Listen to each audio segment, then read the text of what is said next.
नमस्कार। आज हम एक ऐसी दुनिया में गोता लगाने वाले हैं जहां बायोलॉजी और टेक्नोलॉजी के बीच की जो लाइन है ना, वो पूरी तरह से गायब हो जाती है। एक ऐसी दुनिया जो शायद हमारे आने वाले कल की असलियत हो। तो चलिए इस एक आइडिया से शुरू करते हैं। जरा सोचिए एक ऐसी दुनिया के बारे में जहां कंप्यूटर पेड़ों की तरह उगते हैं। हाँ, जहां मशीनों को बनाया नहीं जाता बल्कि उन्हें उगाया जाता है। जहां शहर सचमुच सांस लेते हैं और हमारे दिल डेटा स्ट्रीम करते हैं। सुनने में ये किसी साईफाई फिल्म जैसा लगता है ना? पर सच तो यह है कि इस भविष्य की नींव आज इसी वक्त रखी जा रही है। तो सवाल ये है कि ये जो कमाल का मिलन है, ये आखिर शुरू होता कैसे है? इसकी जड़ में कुछ ऐसी टेक्नोलॉजीज हैं जो हमारी दुनिया को हमेशा हमेशा के लिए बदलने का दम रखती हैं। इस क्रांति का जो पहला पिलर है वो है बायो कंप्यूटिंग। मतलब यहां पर जिंदगी के सबसे बेसिक बिल्डिंग ब्लॉक्स डीएनए और प्रोटीन वही कंप्यूटर के प्रोसेसर और मेमोरी बन जाते हैं। बस एक पल के लिए सोचिए, हमारा डेटा स्टोरेज कितना कितना ज्यादा पावरफुल हो सकता है अगर वो बायोलॉजिकल हो जाए। इसके बाद नंबर आता है ऑर्गेनिक रोबोटिक्स का। मतलब ऐसे रोबोट्स की कल्पना कीजिए जिन्हें फैक्ट्रियों में नहीं बल्कि लैब्स में उगाया जाता है। ये मशीनें लोहे या स्टील की नहीं बल्कि जीती जागती मसल्स और नर्व से बनी होती हैं। कमाल है ना?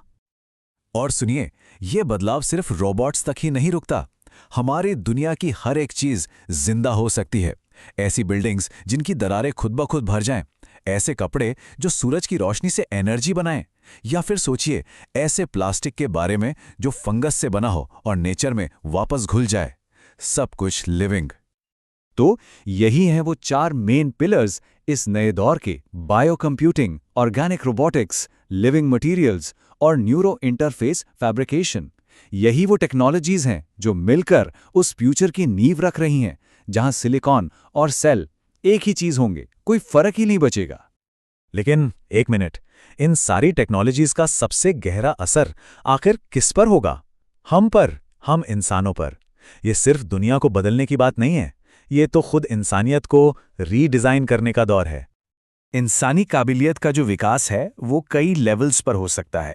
जैसे सबसे पहले ऐसे इम्प्लांट्स जो हमारे सोचने की स्पीड को कई गुना बढ़ा दें। फिर हमारे सेंसेस का विस्तार। सोचिए जरा, क्या हो अगर हम चमगादड़ की तरह सुन पाएं या सांप की तरह गर्मी को देख पाएं। और तो और आखिर में एआई की मदद से हम अपनी भावनाओं, अपने मूड को भी कंट्रोल कर पाएं। ये सब मुमकिन हो सकता है। इसी भविष्य से जुड़ा एक बहुत ही दिलचस्प आइडिया है विचार वाटिका का। ये एक ऐसा न्यूरल पार्क है जहां नए आइडियाज और कॉन्सेप्ट्स को सचमुच पौधों की तरह उगाया जाता है। इससे पता चलता है कि इस टेक्नोलॉजी की क्रिएटिव पॉसिबिलिटीज कितनी कितनी ज्यादा हैं।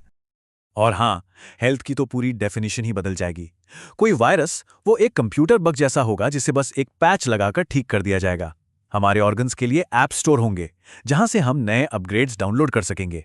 और क्या पता, शायद कोई नई भाषा या कोई स्किल बस एक इंजेक्शन से सीखी जा सके।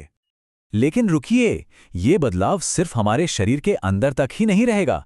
जरा सोचिए, क्या होगा जब हमारे आसपास का पूरा माहौल, हमारा पूरा एनवायरनमेंट ही जिंदा हो उठेगा, जब हमारे शहर भी सच में सांस लेने लगेंगे। मतलब ऐसी दीवारें जो हमारे मूड के हिसाब से अपना रंग बदल लें, ऐसे शहर जो खुद को साफ रखें, और ऐसे पुल जो जिंदा हों और अपनी मरम्मत भी खुद ही कर लें। ये सब कुछ एक बायो रिस्पॉन्सिव दुनिया का हिस्सा होगा।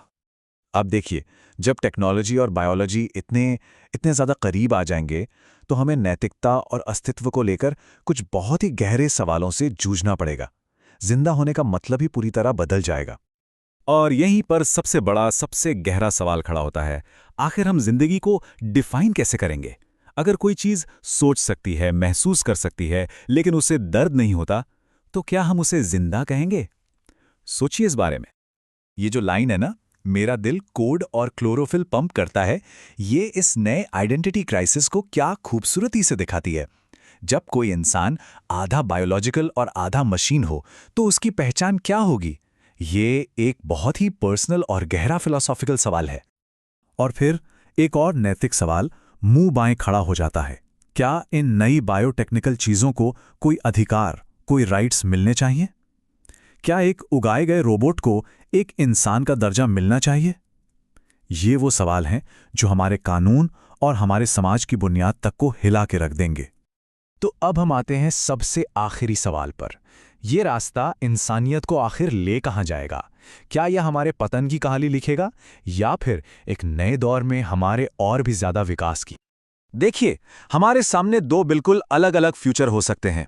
एक रास्ता वो है जहां हम नेचर का बैलेंस बिगाड़ दें और सब कुछ तबाह हो जाए, या फिर दूसरा रास्ता जहां इंसान खुद ही कई नई स्पीशीज में बढ़ जाए, कुछ आधे इंसान, आधे मशीन, कुछ पूरी तरह से कुछ और आखिर में हम आपको इस एक पावरफुल सवाल के साथ छोड़ जाते हैं।